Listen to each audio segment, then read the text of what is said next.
Serena, wartawan cilik CJ Studio.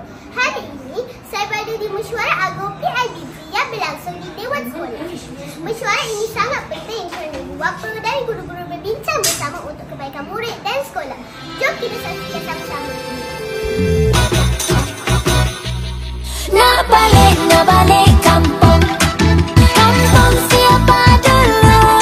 Nak balik kampung. Janji aku bersamamu.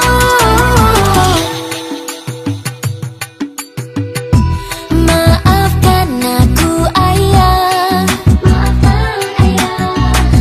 Maafkan aku ibu.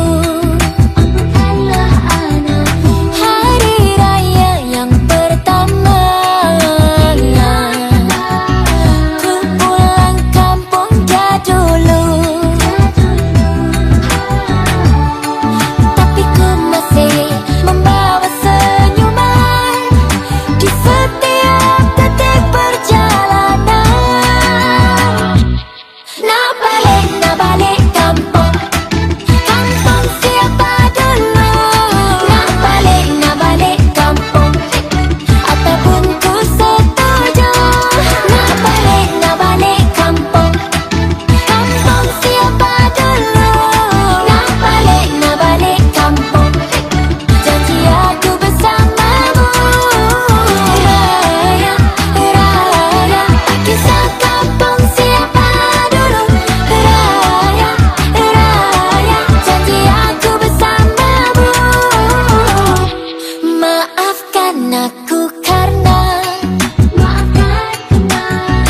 buat semua tunggu-tunggu.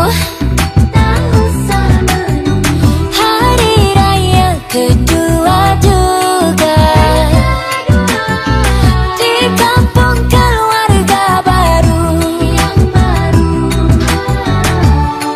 Tapi ku masih membawa senyuman di setiap detik perjalanan. Nak balik kampung. Kampung siapa dulu?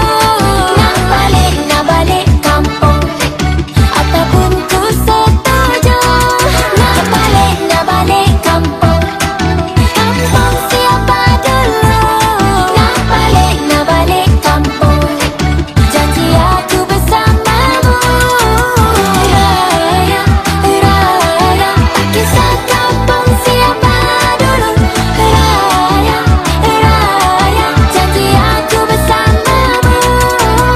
Raya, raya, kisah kampung siapa dulu? Raya, raya, janji aku bersamamu. Nak balik kampung. Kampung siapa dulu? Nak balik kampung. Ataupun ku setuju. Nak balik kampung. Terima kasih diucapkan kepada ibu bapa dan cikgu yang hadir hari ini.